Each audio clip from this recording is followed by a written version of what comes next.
بسم الله الحمد لله والصلاة والسلام على رسول الله أما بعد د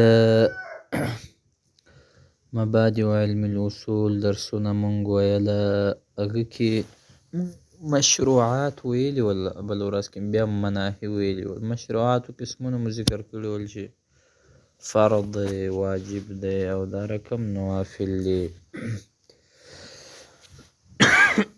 نن درس کې تاته دوی بیانوي انواع د مشروعاتو. مشروعات څو نوع دي؟ دی وایي انواع المشروعات والمشروعات على نوعين. مشروعات په دوه نوع دي، په دوه قسمه دي. العظیمة والرخصة، یو عزیمت دی بل رخصت دی. لکه مونږ وایو یو عزم دی یو رخصت دی. دی وایي تعریف العزیمة، تعریف د عزیمت څه دی؟ العزیمة لغة، عزیمت لغت عزم، القصد المؤکد، هغه قصد مؤکد ته ویل کېږي. لکه عزم قصد ته ویل کېږي، یاره یو فلانی سړی دا خبره وکړي ما دا عزم کړی دی چې دا کار به کوم. نو عزمت دا عزم دا رخصت ته ویل کېږي. و شرعا او اصطلاح کې ما لزمنا هغه دی چې لازم کړی دی په مونږ باندې من الاحکام، د احکامونو ابتدا په شروع کې دغه حکم شوی دی. مثلا دا ټول عزمونه دي چې مونږ باندې کم فرایض شیونه واجب سوي دي، دا عزم دی د دې کول دا فرض دي. و اقسام د دې چې دی ما هغه د ذکر نه چې مونږ ذکر کړم من الفرض والواجب، د فرض او د واجبونه. یا فرض واجب کې چې کوم مثالونه ذکر کړل دغه پوره کول دا عزم دی. بیا دی تا ته دویم وای دویم تعریف الرخصة، د رخصت تعریف څه دی؟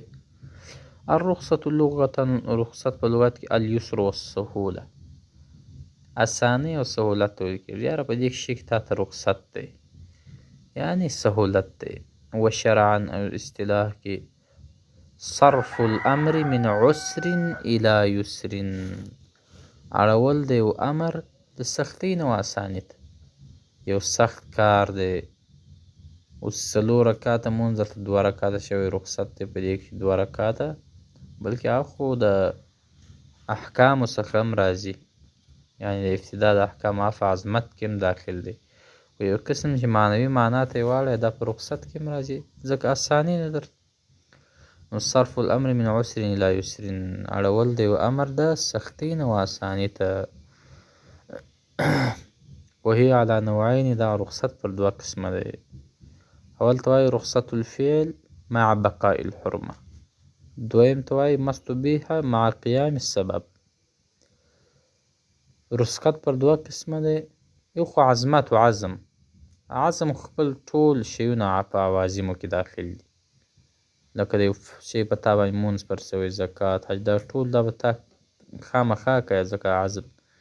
یو رخصت دی په بعض شیونو کې چاته رخصت ورکول سوی وي په یو حرام شي کې، لکه دی مخکې مثال بیانوي وایي رخصت الفعل مع بقاء الحرمه، یو رخصت د هغه کار دی سره د دې چې دا حرام دی. یو شی حرام دی خو په هغه کې رخصت راغلی دی چې ته په قدر ضرورت او عند ضرورت استعمالولی شي. مثلا دی وایي الاکراه على اجراء کلمة الکفر، زور کول پر جاری کېدلو د کلمه کفر. یو چا زور وکړي په یو چا باندې چې خامخا به زما مخکې ته مثلا یو کفار دي، اوس مسلمانانو ته وایي چې خامخا به د کفر کلمه وایاست، نو که چیرې دی داسې طریقه وکړي چې دا د کفر کلمه ووایي نو دې کې رخصت دی. سره دی چې دا خو د توحید کلمه خو پرېښودل نه دي، نو دې کې یو قسم رخصت شته. او د دغه رخصت سره لکه بلال رضی الله عنه هېڅکله د احد او د اعلی کلمت الله دا کلمه نه پرېښودل سره دی چې کافرو ډېر زواجر او زجرونه ډېر سختۍ تکلیفونه یې پر راویستل. نو رخصت دې ته ویل کېږي چې یو کار رخصت الفعل مع بقاء الحرمه، یو شي رخصت په یو کار کې راغلی یو ځکه یو کار مثلا حرام نه کول او ته ویرېدې، نو دی وایي الاکراه علی اجراء کلمة الکفر، دا زور کول په یو چا باندې چې ځان باندې په ژبه ووایه کلمه د کفر، علی لسان په زبان باندې، بما یخاف په دې سبب سره، دا با سببیه ده، بما یخاف په دغه سبب سره چې د یریږي منه د هغه نه، علی نفسه په خپل ځان باندې که کلمه د کفر ونه وایم وژني مې، او علی عظم من اعضایه یا یو اندام رانه کټ کوي، زما یا خپه کټ کوي یا مې لاس، نو د دې وجې نه که دی ویرېدی او هغه ورته د کفر کلمه ووایه بیا دی شي کولی چې دې حالت کې ووایي، لکه الله رب العالمین هم قرآن مجید کې فرمایي الا من اکره وقلبه مطمئن بالایمان. نو د دې وجې څخه که ته هم په خوله باندې دا کلمه ووایې خو زړه به دې مطمئن په ایمان سره وي. 250 نمبر صفحه کې وایي بشرط ان یکون قلبه مطمئنا بالایمان، په شرط دې سره چې د ده زړه به مطمئن پر ایمان باندې وي، صرف به په خوله باندې دا کلمه د کفر په وخت د ډېر سخت ضرورت کې کولی شي، یعنې رخصت دی. حکم د دې رخصت څه دی؟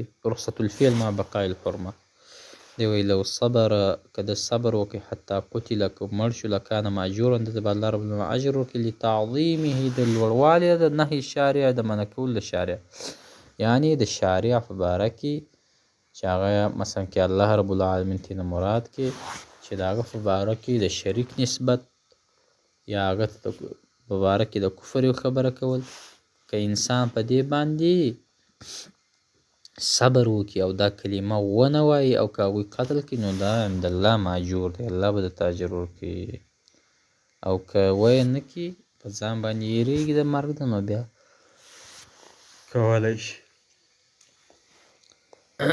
دویم مستبیح مع قیام السبب، هغه دی چې یو شی مباح ګرځول سوی وي سره د قیام السبب، یعنې یو سبب قایم وي خو بیا هم دی مباح ګرځول شوی. مثلا الاکراه علی اکل المیتة، زور کول پر یو چا باندې چې وخوره غوښه د مړې، زور کول په خوراک د مړې باندې، و شرب الخمر او څښل د شرابو، یو چا زور در باندې وکړي ته کم طاقته وې او دا درته وایي که دا دې مثلا ونه خوړل بیا وژنو دي، مردار شی دی هلته پروت دی یا شراب دی.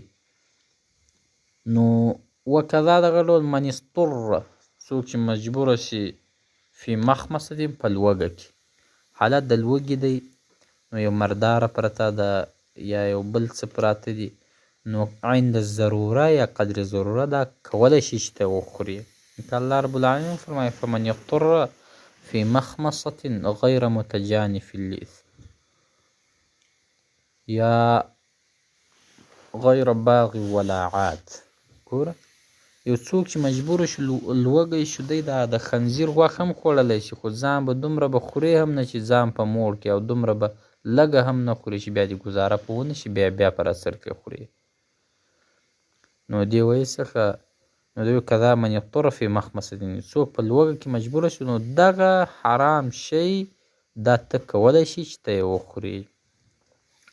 حکم د دې دویم څه دی چې یو سبب قایم وي او هغه شی مباح ګرځېدلی، لو امتناع که چیرې دی منع شو عن تناول یې د دغه کولو نه، یعنې دا کار کول دا خوړل د دې نه منع شو، حتی قتل چې یا قتل شو، مثلا وږی دی ډېر وږی دی هلته مردار شی پروت دی دی کولی شي دا وخوري نه خوري، دا حالت که دی قتل شو یا قتل دا مطلب چې هغوی په زور په خوړی د مرداره په خوړل یا شراب په څښل د ونه څښل خو هغو قتل کوي، او ماته یا مړ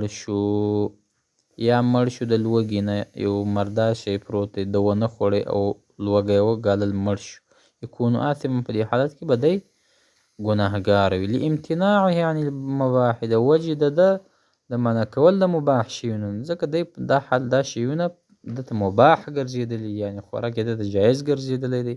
په داسې حال کې دی یا مجبوره دی چې څوک زور پرې کوي، او دا رقم یا ده سره دی وږی دی، نو په دې وجه سره دی کولی شي دا وخوري. نو تم الکتاب والحمد لله وبالله تعالی التوفیق. د دې کتاب اختتام مو وکړئ، او اگر چې دا کتاب خو پوره د یو کال وي، ابتدایي طالبان دا پوره کال کې وایي په 5 کرښو نیمو څلرمه حصه صفحه سره، خو مونږ دا شاید په یو 15 یا 20 میاشتو کې 20 شپو یا میاشت کې هغه مکمل کړی وي. الله رب العالمین څخه غواړو چې دې توفیق د عمل کولو او دا رقم د دې د فهم او افهام او تفهیم توفیق مونږ ته راکړي، او رب العالمین دې دغه بدله زحمتونه کوم چې زمونږ نه دې باره کې کوتاهیانې غلطۍ شوي، الله دې راته معاف کړي، او الله رب العالمین دې تاسو مونږ ټولو ته علم نافع را نصیب کړي. نو دې کې انشاءالله العزیز یو نقشه غوندې پاته ده چې هغه اقسام 20 قسمونه، او انشاءالله ما د هغه سره په یو نقشه غوندې ترتیب کې ولیکو، او بیا به یې تاسو ته وړاندې کړو انشاءالله. وجزاکم الله خیرا وبالله تعالی التوفیق.